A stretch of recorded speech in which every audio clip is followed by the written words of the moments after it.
예, 우리 하나님의 말씀은 사도행전 20장 28절에서 38절 변재인 지사님 봉독하겠습니다. 여러분은 자기를 위하여 또는 온 양떼를 위하여 삼가라. 성령이 그들 가운데 여러분을 감독자로 삼고 하나님이 자기 피로 사신 교회를 보살피게 하셨느니라. 내가 떠난 후에 사나운 이리가 여러분에게 들어와서 그 양떼를 아끼지 아니하며 또한 여러분 중에서도 제자들을 끌어 자기를 따르게 하려고 어그러진 말을 하는 사람들이 일어날 줄을 내가 아노라. 그러므로 여러분이 일깨어 내가 3년이나 밤낮 쉬지 않고 눈물로 각 사람을 훈계하던 것을 기억하라. 지금 내가 여러분을 주와 및 그 은혜의 말씀에 부탁하노니 그 말씀이 여러분을 능히 든든히 세우사 거룩하게 하심을 입은 모든 자 가운데 기업이 있게 하시리라. 내가 아무의 은이나 금이나 의복을 탐하지 아니하였고 여러분이 아는 바와 같이 이 손으로 나와 내 동행들이 쓰는 것을 충당하여 범사에 여러분에게 모본을 보여준 바와 같이 수고하여 약한 사람들을 돕고 또 주 예수께서 친히 말씀하신 바 주는 것이 받는 것보다 복이 있다 하심을 기억하여야 할지니라. 이 말을 한 후 무릎을 꿇고 그 모든 사람들과 함께 기도하니 다 크게 울며 바울의 목을 안고 입을 맞추고 다시 그 얼굴을 보지 못하리라 한 말로 말미암아 더욱 근심하고 배에까지 그를 전송하니라. 좀 가을을 참 좋아하는데 가을이 깊어지고 이제 떠나보내는 것 같아서 한 20년 전에 민둥산에 가서 억새풀을 봤던 좋은 기억이 있어서 그곳에 가려고 했습니다. 중간쯤 올라갔는데 옛날에는 아주 가깝게 느껴졌는데 왕복 3시간이 걸린다는 산불 감시원의 이야기를 듣고 또 올라가 봐야 다 떨어지고 없습니다 해서 중간에 내려왔습니다. 가는데 왕복이 한 5시간 정도 걸리는 동안에 제가 유튜브를 통해서 우리 팟빵에 기도에 대해서 쭉 들었는데 책을 읽을 때, 설교할 때보다 또 다른 깨달음과 감동이 오는 좋은 시간이었습니다. 이제는 책을 읽는 것이 너무 피곤한데 오디오북 참 잘했다 이런 생각 들었습니다. 그러면서 유튜브에 보니까 조정민 목사라는 분이 설교를 했는데 왜 성경인가 했는데 조회수가 20만에 달하더라고요. 그래서 한번 제가 들었습니다. 들어보니까 내용인즉슨 요즘 교인들이 성경을 안 읽는다. 성경을 읽어라. 그 교회가 집회를 하는데 문제가 많았던 것 같아요. 강사로 가서 성경을 안 읽었기 때문이다. 자기도 예전에 MBC 앵커 출신인데 47살에 회심을 했다. 아내가 교회 다녔는데 못 다니도록 핍박을 했는데 성경을 한번 읽고는 자기가 완전히 생각을 바꾸어서 교회 다니게 되었다. 나중에 이제 목사까지 되었다. 이런 이야기를 하더라고요. 제가 그 이야기를 들으면서 과연 저 말이 복음인가 이런 생각이 들었어요. 교인들이 성경을 왜 읽어야 되는데 라는 것을 알고 읽겠는가. 또 옳은 말씀이 요한복음 5장 39절이었습니다. 그 성경에 보면은 예수님이 유대인들에게 너희가 영생을 얻을 줄 알고 이 성경을 상고하거니와. 유대인들이 성경을 참 열심히 읽었지요. 또 성경을 암송하는 그런 사람들입니다. 영생을 얻으려고. 그 영생도 제가 피리 소리 분간하는 소리로 그랬지요. 영원히 사는 삶이나 천국에 가는 것을 말하는 것이 아니고 요한이 헬라어의 조회라는 단어를 차용해서 하나님적 삶을 사는 것, 영원한 존재의 양식을 따라서 사는 것이다 이랬지요. 예수님이 지금 그 말 하신 거예요. 유대인들에게는 성경을 읽으면서도 그런 삶이 없었기 때문에 자신도 행복하지 못했고 유대교도 행복하지 못했지요. 영원한 존재의 삶은 오늘 뒤에 나오지만은 주는 자가 받는 자보다 행복한 삶. 어제 제가 주례하면서 한 이야기대로 큰 자가 작은 자를 섬기는 삶. 그것이 하나님적 삶이지요. 예수님의 관점에서 성경을 보면 하나님이 완전히 다르게 보입니다. 하나님은 우리 인간의 철저히 종로로 대주고 우리를 섬기고 모든 것을 내어주신 것을 십자가를 통해서 보여주셨지요. 그러려고 성경을 읽어야 되는데 유대인들이 그러려고 읽은 것이 아니고 자기의 욕심을 충족하기 위해서 읽은 것이다. 왜냐하면 그 뒤에 그렇게 말합니다. 이 성경이 나에 관한 것이다. 예수님의 그리스도이심을 나타내는 것이다. 여러분, 이런 복음을 들을 때에 듣고 성경을 읽으면서 성경이 완전히 새로 보입니다. 그동안에는 하나님이 우리를 감시하고 이러는 줄 알았는데 이렇게 보면 완전히 십자가를 통해서 성경을 보면 새롭게 보입니다. 그 하나님의 말씀을 새롭게 본 바울이 오늘 에베소 교회의 장로들을 초청해서 유언적으로 설교한 내용입니다. 거기에 보면 이렇게 말합니다. 여러분은 에베소 교회의 장로들인데 오늘날의 장로와 다른 장로입니다. 에베소 교회의 장로, 신약 성경의 장로는 목사와 또 오늘날의 장로를 겸하여 하는 말이고 좀 더 의미를 확대해서 말한다면은 구역장이나 교회의 지도자들을 말하는 겁니다. 더 의미를 확대하면은 국가의 대통령이나 지도자들을 향한 말이고 가정에서는 부모님이나 형들을 향한 말입니다. 그래서 여러분은 자기를 위하여 또는 온 양떼를 위하여 삼가라, 유의해라는 겁니다. 가정에서는 부모와 위에 있는 형이나 누나, 언니, 나라에서는 국가의 대통령이나 정치의 지도자들, 교회에서는 목사님이나 장로님이나 권사님이나 구역장들이 항상 문제가 되지요. 이분들이 자기와 양떼를 위해서 유의해라 라고 유언을 남기고 있습니다. 그 내용이 뭐냐면 성령이 그들 가운데 여러분을 감독자로 삼고 하나님이 자기 피로 사신 교회를 보살피게 하셨느니라.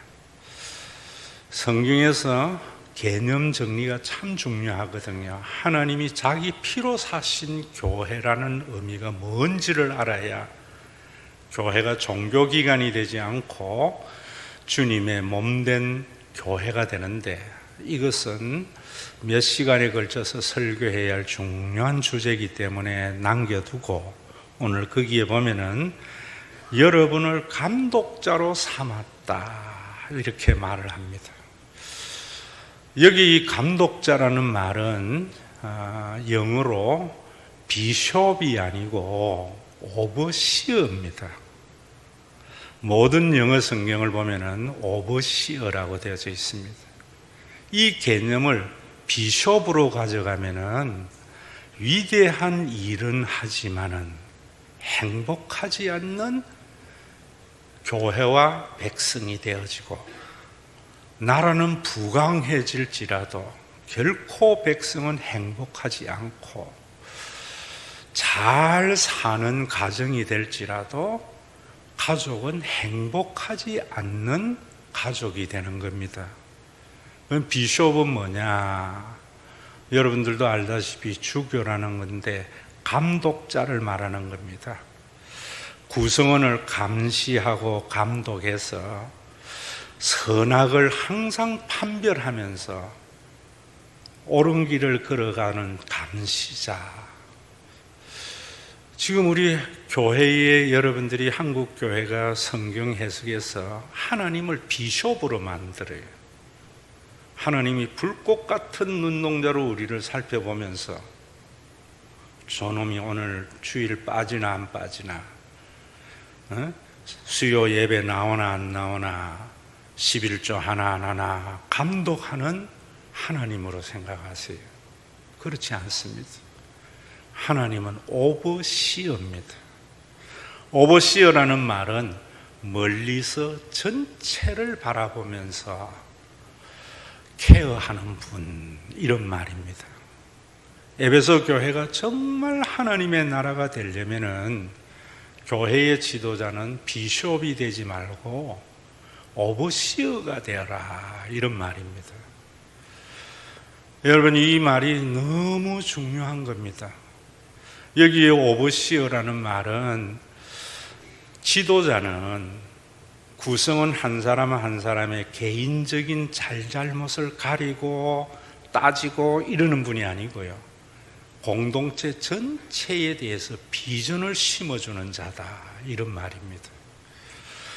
여러분들이 이 성경 복음을 제대로 알면은 우리 속에 있는 많은 뉴스들이 새로 보입니다. 지금 우리나라가 참 힘든 것은 대통령이 비숍이 되기 때문입니다. 모든 지도자들이 비숍이 되기 때문입니다. 오버시어가 돼야 돼요. 이번에 이태원 참사에서 너무 명확하게 드러나는 것 같아요. 모두 다 누가 잘했니 잘못했니 책임이 어디 있느니 전부 감독입니다. 비숍입니다. 대통령마저도 경찰이 40분 동안 바라만 보고 있고 뭐 했단 말이야. 비숍입니다. 그래 되면 어떻게 되는가 하면은 사람들은 공포를 가지게 됩니다. 특히 담당자는.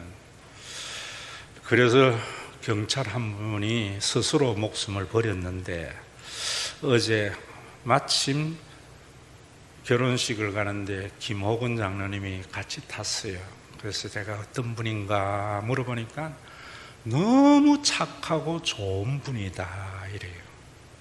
왜 그랬겠습니까? 최고의 권력자가 그 권력을 가지고 자기의 잘잘못을 판단하니까 두려움에 사로잡힌 겁니다. 장로님은 그분을 위해서 너무 양심이 고와서 그렇다, 이러지만 성경으로 보면 그렇습니다. 오늘 교회에도 이런 부분이 참 많지요. 목사님, 장로님들이 보면은 항상 감시하고 판단하고 비숍입니다. 가정에도 마찬가지입니다. 자녀를 이해한다는 명분으로 자녀를 언제나 다 잘못된 길로 가지 않도록 감시하는 것은 비숍입니다. 부모나 교회의 지도자들이나 국가의 지도자들은 오버시어, 뭐만 하면 비전을 심어줘서 스스로 그 길을 가도록 만드는 겁니다. 지금 수능을 앞두고 있는데 제가 제 학창 시절을 돌이켜봤어요. 돌이켜보니까 중학교까지는 머리 암기력이 좀 좋고 부모가 관심을 가지면 공부를 잘 하는데 고등학교 가면 다릅니다. 제가 고등학교 때에 참 공부를 안 했는데 목사가 되고 신학을 하면서 공부가 너무 재밌고 공부를 많이 했어요. 왜? 필요성을 느꼈기 때문입니다. 마음에 비전이 있었기 때문입니다. 가정에도 여러분들이 자녀들에게 부모의 역할은 이 자녀가 무엇을 할 것인가에 대한 많은 경험과 비전을 심어줘야 되고, 국가도 마찬가지고, 그런 부분에 교회는 샘플이 돼야 됩니다. 그런데 오늘날 교회에 보면은 하나님을 비숍으로 만들어요. 우리를 독수리 눈을 가지고 잘잘못을 가리는 분. 그래서 목사님도 그런 역할을 하는 것이 교인을 위한 것이고 하나님을 위한 것이라는데, 복음으로 성경을 보면 전혀 그렇지 않습니다. 특히 베드로후서 3장은 저는 참 마음에 담는 구절인데요. 우리 하나님은 한 명도 멸망하지 않도록 천년을 하루같이, 하루를 천년같이 오래 참으시기를 원한다. 무슨 말이야? 하나님의 뜻은 한 명도 멸망하지 않고 구원받기를 기다리시는 것이 하나님의 뜻이다. 부모가, 좋은 부모는 뭡니까? 자녀가 스스로 일어날 수 있도록 비전을 제시하며 오래 참아주고 기다리는 부모. 지금 바울이 에베소 교회의 지도자들에게 그걸 이야기하는 겁니다. 야고보서에서도 그런 말씀하시잖아요. 야고보서에도 보면은 네가 누구간데 내 이웃을 판단하느냐. 저는 목회를 하면서 장로님이 주일 성수를 안 하고 11주를 안 하고 권사님이 그래도요, 나는 이 말씀 가슴에 담습니다. 나는 비숍이 아니다. 판단자가 아니다. 비전을 제시하며 기다리는 자이다. 우리 장로님들이 그래야 되고 구역장이 그래야 되고, 항상 부모의 마음을 가지고 그럴 때 시간이 지날수록 교회가 참 좋아집니다. 제가 참 즐겨 여러분들에게 하는 말이 디도서 2장 13절에 하나님은 우리를 친백성 삼으셨다라는 말이지요. 그게 친백성이라는 것은 제가 그렇게 설명했죠. 원어에는 하나님의 구원의 테두리 안에서 자유로운 자로 만드셨다. 자유는 그런 데 쓰는 겁니다. 하나님은 우리에게 어떤 자유까지 주었는가 하면 죄를 지을 자유까지 허락하신 하나님입니다. 저는 아버지의 설교에, 비숍의 설교에 언제나 반발을 했는데, 제가 성경을 읽어보면서 창세기가 새롭게 보였습니다. 창조주 하나님은 인간이 죄를 지을 자유까지 주었구나. 왜? 죄로 파멸되지 않고 구원할 능력이 그에게 있기 때문입니다. 이 구원에 대해서 어거스틴은 이런 이야기합니다. 에덴 동산에서 아담과 하와는 무죄무의하다. 죄도 없지만은 의도 없다. 죄도 안 지었지만은 의를 행하지도 않았다. 타락한 인간은 죄인이다. 다시 말하면 죄를 지을 능력만이 있는 거예요. 그래서 저는 세상에 있는 사람들이 주는 것보다 받는 것을 좋아하는 것을 정죄하지 않는 것은 당연한 겁니다. 그 사람들은. 강자가 약한 자를 억압하는 것은 당연한 겁니다. 예수의 영이 없는 기업인들이 하청업체 지어짜고 종업원 지어짜서 회사 크게 해서 이윤을 추구하는 것은 당연한 겁니다. 왜? 죄인이기 때문에. 그런데 그리스도 안에서 구원받은 우리는, 주의 영이 있는 우리는 죄를 짓지 아니할 능력이 우리 속에 있다. 우리에게는 항상 그 아이덴티티가 너무 중요합니다. 우리는 죄인이기 때문에 항상 세속의 가치가 우리를 머릿속에 지나갑니다. 그러나 영이 있는 사람들은 그것이 우리 머리에 둥지를 틀어서 지배하지 않도록 하는 겁니다. 우리는 늘 노후를 위해서 많은 것을 쌓아놓고 살려고 하는 생각이 지나가지만은 영이 지배하는 사람은 일용할 양식에서 만족하며 사는 그 삶에 이끌림을 받으며 삽니다. 오늘도 여러분, 이것이 하나님의 친백성이에요. 하나님의 전능함이 거기에 있어요. 그래서 우리 그리스도 안에서 구원받은 우리는 에덴 동산의 무죄무이한 아담과 하와보다 훨씬 더 의로운 자들이다. 예수님이 재림 이후에 우리 인간은 더 이상 죄를 지을 능력이 우리 속에 상실되어지고 의를 행할 능력만이 있는 존재가 된다. 거기 성화의 끝자락에 있는 영화로운 존재입니다. 오늘도 여러분들이 이런 것을 알고 지도자들은 교회에서 교인들을 정죄하거나 판단하지 말고, 교회를 정죄하거나 판단하지 말고 언제나 오버시어가 되어야 할 것이다 라고 말을 하는 겁니다. 그러면서 바울이 이렇게 말합니다. 내가 떠난 후에, 이게 떠난 후는 지금 자기가 예루살렘에 가면은 순교를 당할지 모른다고 생각하기 때문에 내가 이제 지상에 있지 아니하고 순교를 당한 후에도 에베소 교회가, 아니면은 이제는 내가 가야 할 곳이 로마이지 아시아 지역이 아니기 때문에 더 이상 너희들과 함께하지 못하는, 공간적으로 함께하지 못하는 이후에도 뭐라는가 하면 사나운 이리가 여러분들에게 들어와서 그 양떼를 아끼지 아니하며, 뭘 조심해야 되는가 하면은 교회에는 언제나 사나운 이리가 들어와서, 사나운 이리는 양떼를 아끼지 않는 존재라는 겁니다. 왜 아끼지 않는가? 큰일 하기 위해서.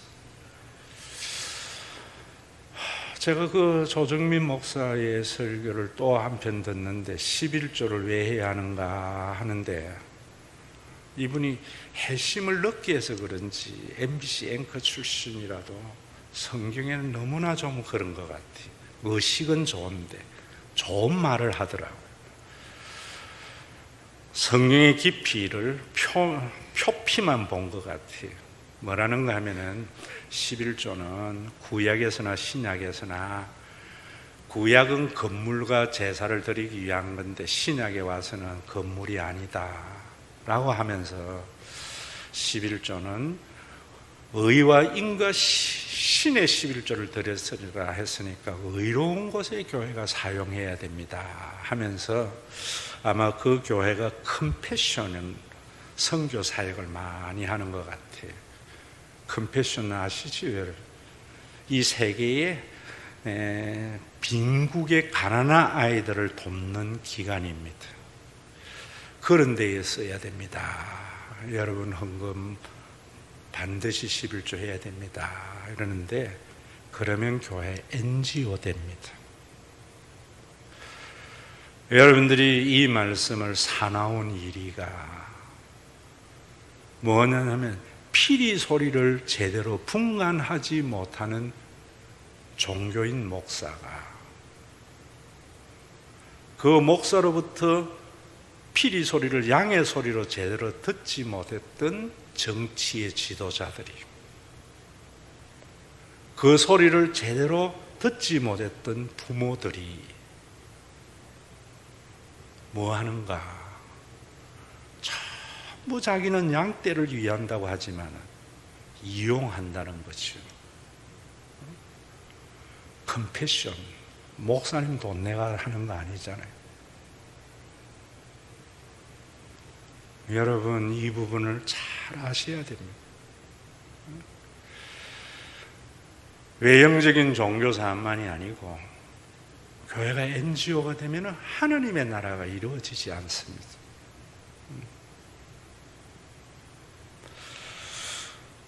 제가 이런 이야기를 해야 되나라고 생각할 때에 제 어머니가 생각이 났습니다. 제 어머니 하면은 연세 드셔서 늘 저희 집에 오면 소파에서 이렇게 주무시는 모습만 머릿속에 남아있는데, 엄마 또 자요? 이러면, 아하, 잔 거 아니다. 그러시면서 하시는 말씀이 그런 말씀 하세요. 내가 살아보니까 애들은 말을 안 해주니까 모르더라. 이러면서 자신이 저를 키우면서 하셨던 행동과 말들을 많이 하셨어요. 그때에는 엄마 자기를 좀 알아달라고 저러는가 이랬는데, 돌아가시고 난 뒤에 깨달으면 내가 행복하도록 그랬구나. 엄마의 마음을 내가 헤아릴 때 그때 엄마가 그런 마음이었구나. 그러면서 참 행복했습니다. 그런 엄마를 두고 있다는 게. 여러분들에게도 제가 마찬가지라고 생각해요. 교회에 사나운 일이가 되지 않고 양떼를 아끼지 아니하는 게 뭘까? 제 사촌 처제가, 사모는 무남 동년이니까 사촌이지요. 부산의 유명한 교회의 구역장이었습니다. 2년을 구역장을 하고 1,000만 원의 은행 빚을 졌어요. 그래서 물어보니까 뭔가 하면은 거기는 구역장이 되면은 1년에 반드시 전도를 몇십 명 해야 되고, 그러기 위해서 많은 사람을 뷔페나 음식점을 초대해야 되는데 돈이 없는 사람은 융자를 내서도 해야 되는 분위기라는 거예요. 그랬다가 자기가 이제 교회를 도저히 못 견뎌서 떠났는데, 유명한 교회입니다. 그러면은 목사님이 절대로 전화질 하지 말라고 교인들을 차단한대. 그럼 교회는 물갈이가 계속 되는데도 성장하고, 필리핀에 선교센터 짓고 일산에 무슨 센터 짓고 이런다는 거예요. 여러분, 사나운 일이는 이만희 같은 자만이 아닙니다. 성경은 좋은 말, 좋은 의도의 삶을 살아낸 게 아닙니다. 저는 목회를 하면서 아직까지 내 의가 될까봐 부유한 교회를 하나님이 안 만들어 주셨는지 몰라도 마음에 늘 부담이 있습니다. 그래서 우리 구역장들이나 성가대원이나 교사나 이런 분들 보면 참 고맙습니다. 왜? 하나님은 우리에게 열정페이를 요구하는 분이 아닙니다. 성경 한번 보세요. 교회 무슨 사례받고 봐요? 무료 봉사지. 저는 잘못이라 생각합니다. 나중에 레위기로서 11조를 이야기하겠는데 제일 중요한 게 교역자 생활입니다. 그리고 교회를 유지하는 겁니다. 그리고 교회 안에 어려운 분을 돕는 겁니다. 그게 레위기의 11조의 정신입니다. 그게 의와 인과 신입니다. 그래서 저는 좀 여유가 되어지면은 우리 교회는 열정페이가 없는 교회, 그래 되면은 봉사 못 하시는 분들이 미안하지 않잖아요. 봉사를 하는 분들이 선민의식이나 자부심을 가질 필요가 없잖아요. 하나 못 하나 다 그리스도 안에서 하나가 되는 이런 삶, 그것이 정신입니다. 헌금의 정신입니다.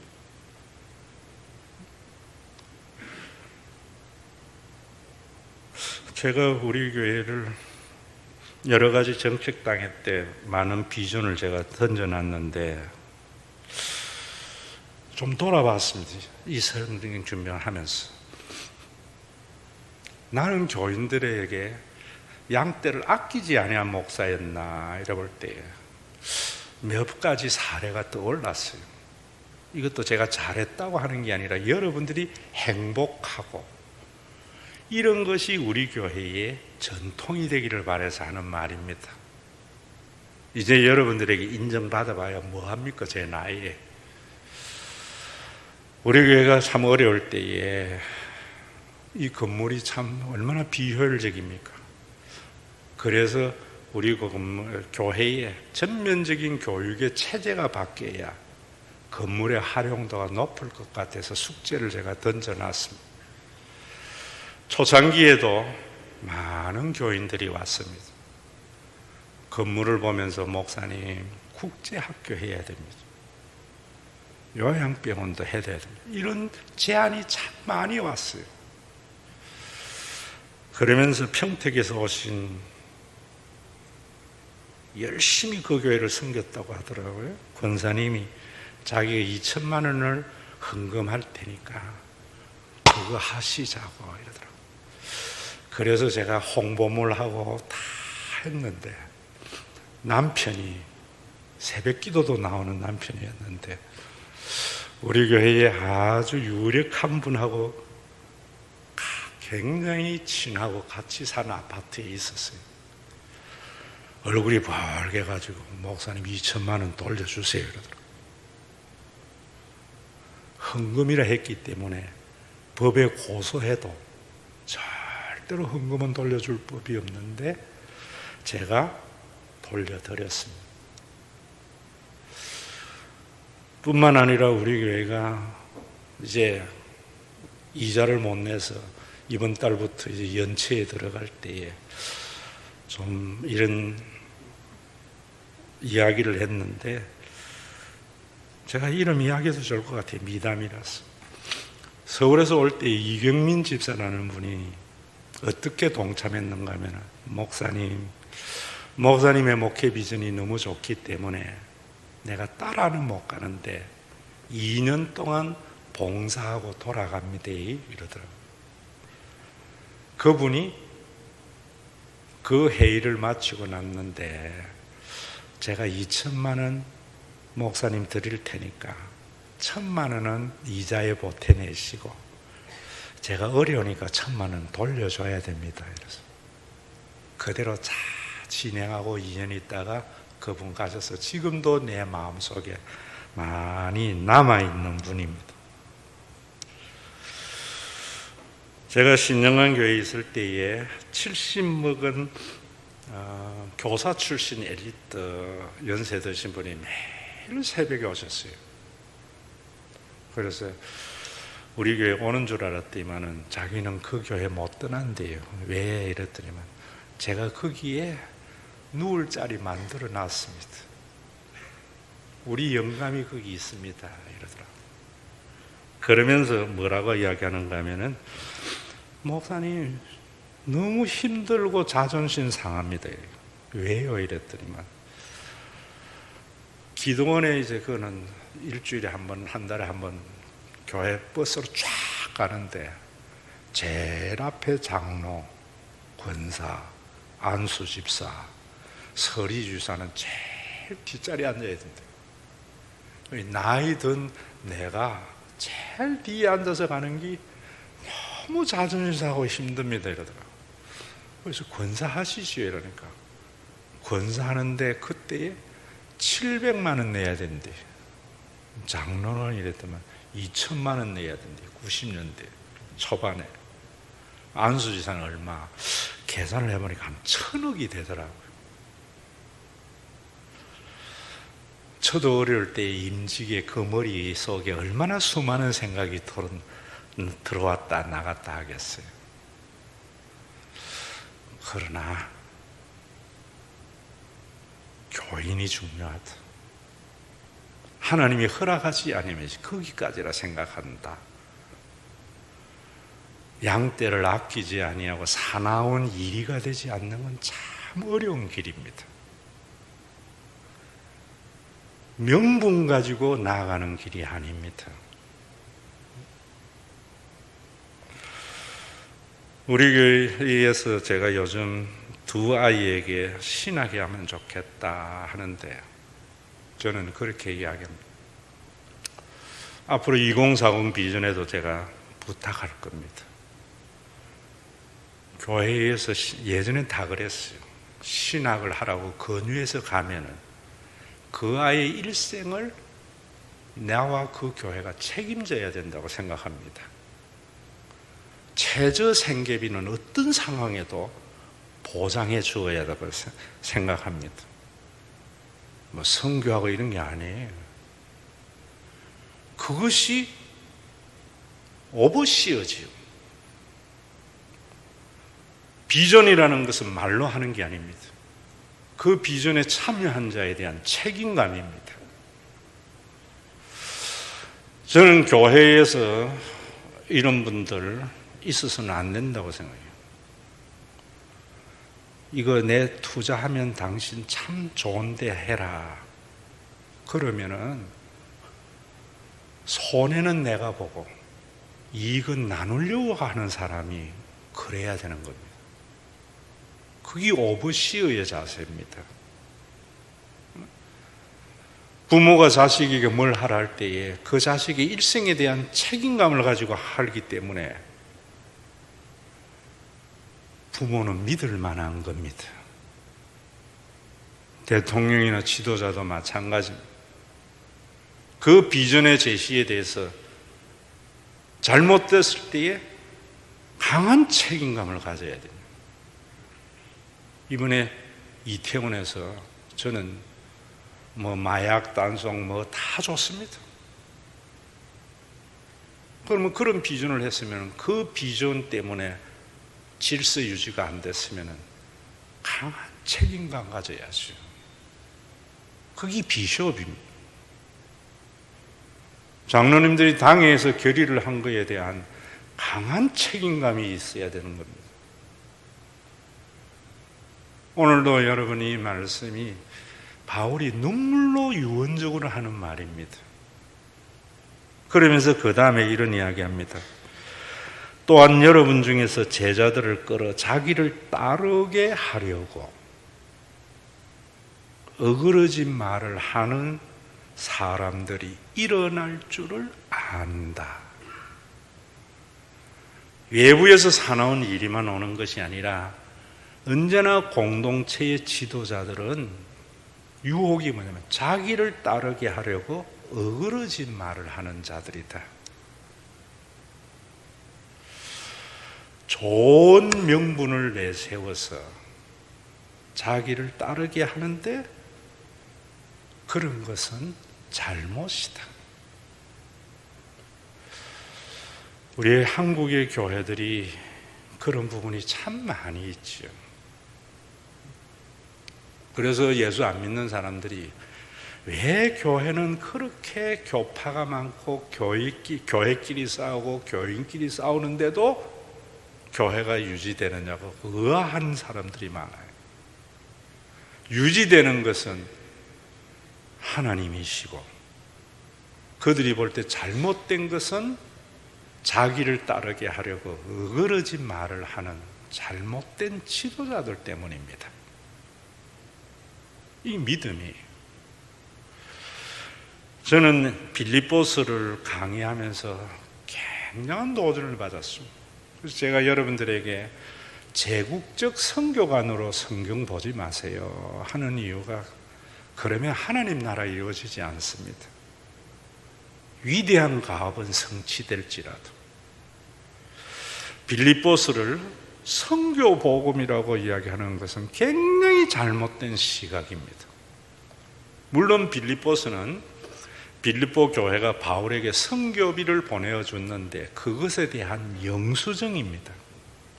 그래서 상업적 용어가 많이 쓰여져 있고 그러지만 거기에 하고 싶은 말이 2장의 중심에 있습니다.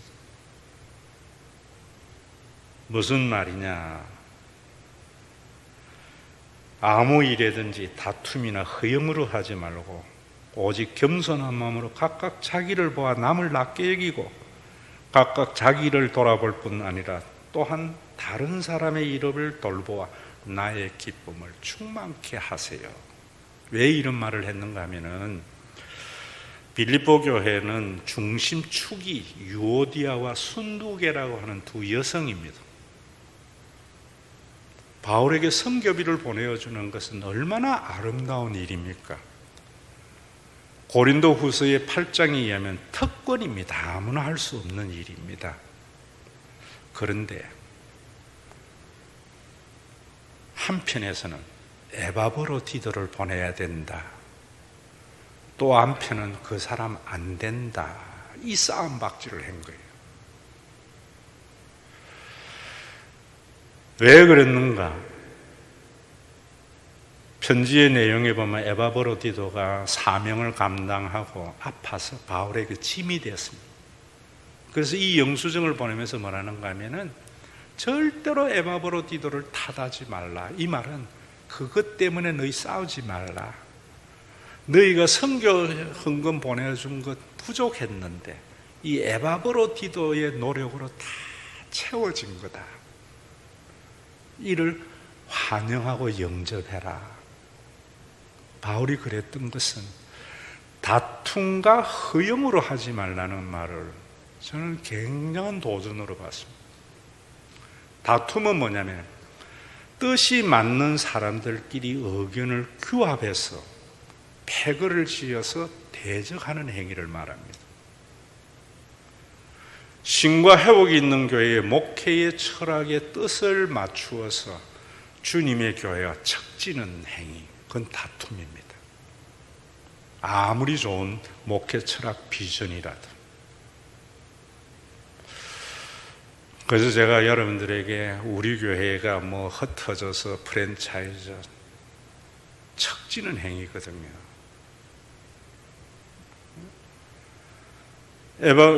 유오디아와 순두개가 에바브로디도는 틀림없이 이런 사람이었을 거예요. 근면, 성실, 책임감, 몸, 허약. 그래서 한편에서는 에바브로디도만큼 사명을 감당할 사람이 어디 있나?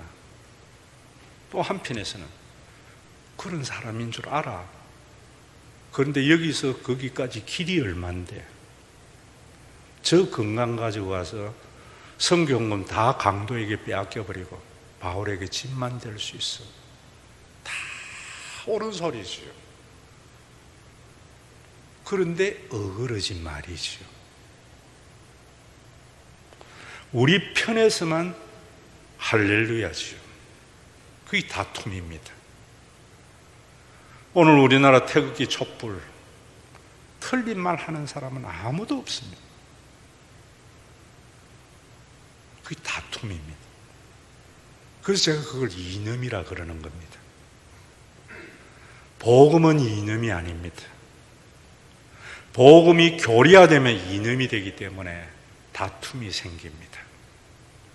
허영은 뭔가? 쓸데없는 헛된 주장을 함으로 자기의 존재감을 나타내려고 하는 겁니다. 뭐 당연하 무슨 회의하면 꼭 이래도 좋고 저래도 좋은데 한마디 하는 사람 자기 존재감 드러내는 겁니다. 목회를 하면서 저는 방법 가지고 제가 고집 부린 적이 거의 없는 것 같아요. 내 방법대로 이번에 채택 안 돼도 저대로 해보고 잘 되면 좋은 기고 안 되면 또 그때 하면 되니까요. 그 목사의 존재감은 사라져도 하나됨이 있는 거죠. 성도들에게 연역을 쓰지 않는 목사의 마음을 여러분들이 좀 알아줬으면 해요. 왜? 여러분들이 행복해지기 때문입니다. 그러면서 또 이렇게 말합니다. 그러므로 여러분이 일깨어 내가 3년이나 밤낮 쉬지 않고 눈물로 각 사람을 훈계하던 것을 기억하라. 지금 내가 여러분을 주와 및 그 은혜의 말씀에 부탁하노니 그 말씀이 여러분을 능히 든든히 세우사 거룩하게 하심을 입은 모든 자 가운데 기업이 있게 하려 함이라. 내가 아무의 은이나 금이나 의복을 탐하지 아니했고 쉬운 삶 아닙니다. 여러분이 아는 바와 같이 이 손으로 내가 내 동행들이 쓰는 것을 충당하여 범사에 여러분들에게 모범을 보여준 바와 같이 수고하며 약한 자들을 돕고, 제 레이더망에 안 걸려서 안 했지요. 제 레이더망에 걸린 모든 분들은 도와주려고 했어요. 교인이 등록을 하면은 이 교인을 어떻게 이용해서 잘 큰일을 하게 할까? 지나가는 머리를 항상 비워냅니다. 어떻게 도와줄까? 자식을 이용하기 위해서 놓는 부모가 어디 있습니까? 도와주기 위해서 놓지요. 정권이 눈에 보이는 대통령 정치가 되면 안 됩니다.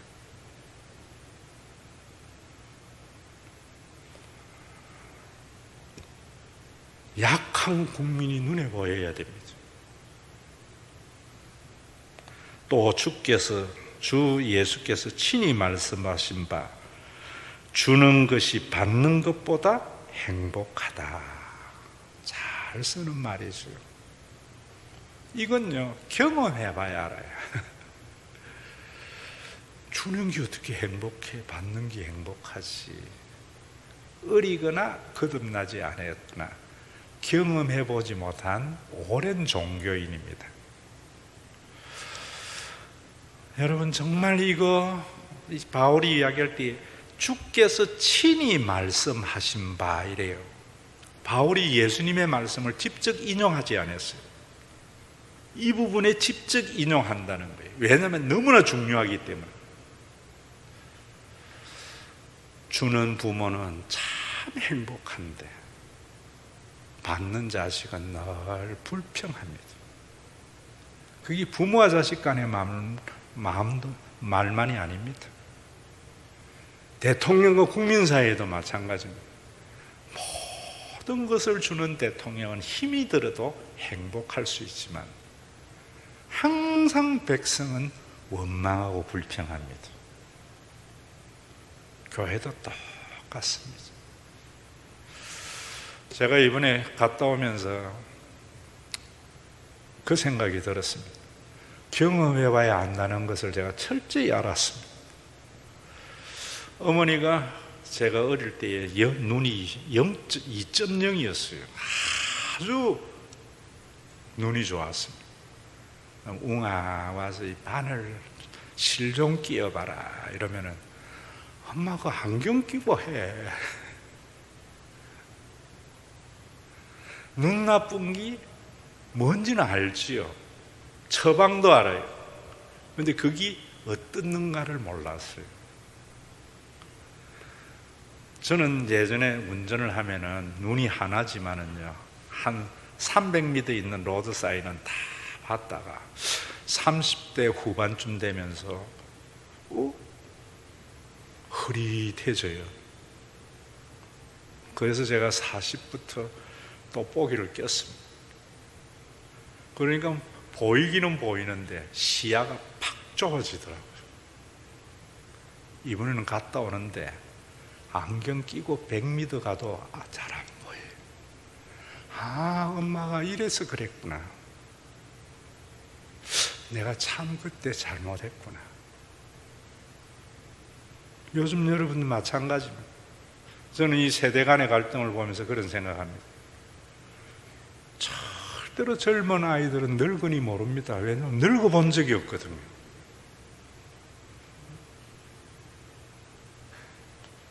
늙은 사람은 젊어 본 적이 있기 때문에 안다고 착각하는 겁니다. 내가 젊을 때하고 지금 젊은 아이들이 사는 세상은 완전히 다른데도.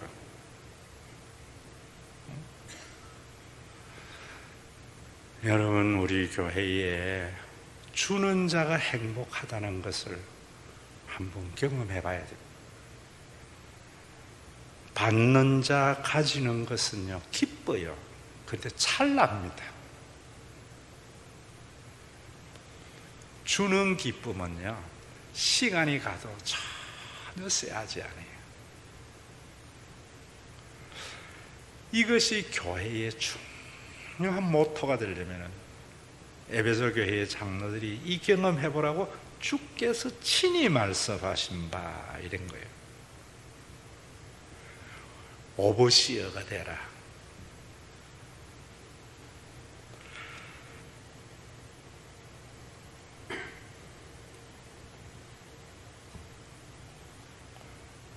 여러분, 우리 교회가 좀 그랬으면 해요. 그런데 참 불행히도 요한계시록에 가보면은 이 편지를 쓸 때 30년이 지나고 사도 요한이 요한계시록을 향하여 이런 말입니다. 네 행위와 수고 안다. 열심히 행간다. 인내도 안다. 악한 자들 용납하지 아니하고 자칭 사도라 하는 자를 가려낸 것도 안다. 그런데 너를 책망할 것이 있다. 처음 사랑을 버렸다. 어디서 떨어졌는지 생각하고 회개하여 처음 행위를 가르쳐. 그렇지 아니하고 회개하지 아니하면 네 촛대를 옮기리라. 바울의 이 눈물의 유언의 설교가 30년을 가지 못하고 변했습니다. 오늘도 여러분 이 설교에 여러분들 속에 날마다 싸움이 있어야 되죠. 참 저는 제 선친이 합동 측에 아주 유명한 목사였는데 74세 심근경색으로 돌아가실 때 참 처음에 이해가 안 됐어요. 제 선친은 진짜로 내가 봐도 교인을 위해서, 그것 때문에 내가 어릴 때에 반발을 많이 했거든요. 자식은 눈에 안 보이느냐고. 정치를 해도 노래를 해도 항상 자기보다는 후배 목사들을 위해서 평생 그래 사셨고, 은퇴를 앞두고도 솥밭산 공원에 묘자리 한 것이 내 집이라 하면서 후배 목사들, 교인들 자랑하고 집 한 칸 없었던 분인데 심근경색이 당했을 때 하늘을 쳐다보면서 뇌경색도 왔었어요. 다 쓸데없다 이러더라고요. 나는 그게 뭔지를 몰랐어요. 제가 그걸 아는 것이 우리 교회에 김영하 집사가 등록 신방할 때 교회 초창기, 지금도 멀리서 나오시는데 두 아들을 앉혀놔놓고, 초등학생 되는 아들을 앉혀놔놓고 뭐라는가 하면, 목사님 저 배반할 놈들입니다. 부모는요 배반할 줄 아는데 사랑하고 키우고 줘요. 하나님은 우리가 배반할 줄 아는데 모든 것 주시는 하나님입니다. 그래서 주의 영이 있는 사람에게 한 가지 알아야 되는 것이, 배신감을 극복하지 아니하면 목회자 되서는 안 된다. 배신감을 극복하지 아니하면 대통령 되서는 안 된다. 배신감을 넘어서지 못하는 부모, 자는 부모가 되서는 안 된다. 나중에 알았어요. 제 선친이 은퇴할 쯤 자기 집이 없는 것에 대한 그런 마음도 좀 있었는지 모르겠어요. 여러분, 우리 교회의 지도자들은 그래야 된다고 생각해요. 그런 사람이 주님 앞에 가면 참 크다 일컬음 받고 천국에 입성의 기쁨이 큰 겁니다. 여러분들의 마음이 변하려고 할 때에 제 선친이 새벽 기도 마치고 집에 들으면서 흥얼거리는, 온 세상 날 버려도 주 예수 안 버려, 이 찬송이라도 가슴에 남아서 진짜로 하느님 같은 오버시어가 되어져서 세상이 빼앗지 못하는 기쁨의 삶을 사시고 그 환희의 천국에 입성하는 우리 모두가 되기를, 우리 교회가 참 교인들이 행복하다 이런 말이 나오는 교회, 좋은 일 많이 하고 선교 많이 하고 크게 하는 이런 소문이 아니라 신과 회복 있는 교회는 다니면 참 행복해.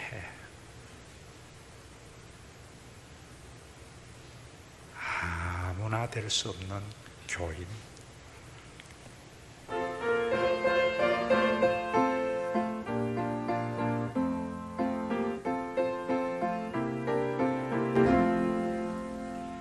내 진정 사모하는 친구가 되시는 구주 예수님은 아름다워라.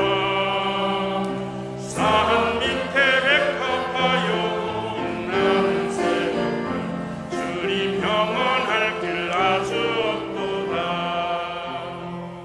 내 맘이 아플 적에 큰 위로 되시며 나 외로울 때 좋은 친구라. 주는 저 산 밑에 백합 빛나는 새벽별, 이 땅 위에 믿을 것이 없도다. 내 맘의 모든 염려 이 세상 보라 주님 항상 같이 하여 주시고, 시험을 당할 때에 악마의 계교를 즉시 물리치사 나를 지키네. 온 세상 날 버려도 주 예수 안 버려 끝까지 나를 돌아오시니. 주는 저 산 밑에 백합 빛나는 새벽별, 이 땅 위에 믿을 것이 없도다. 내 맘을 다하여서 주님을 따르며 길이 나를 사랑하리니. 물불이 두렵지 않고 창동도 고운데 주는 높은 산성 내 방패시라. 내 영혼 먹이시는 그 은혜 누리고 나같이 주를 뵙기 원하네. 주는 저 산 밑에 백합 빛나는 새벽별, 이 땅 위에 비길 것이 없도다.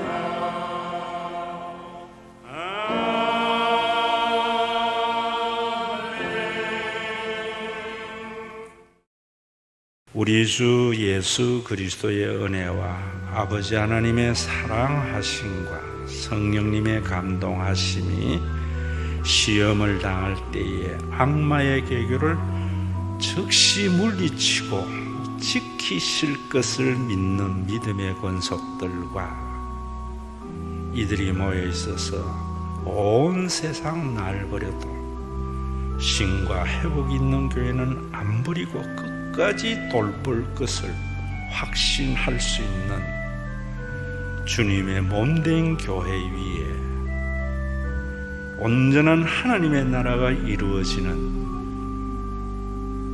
주님의 심판의 그날, 재림의 그날까지 함께 있을지어다.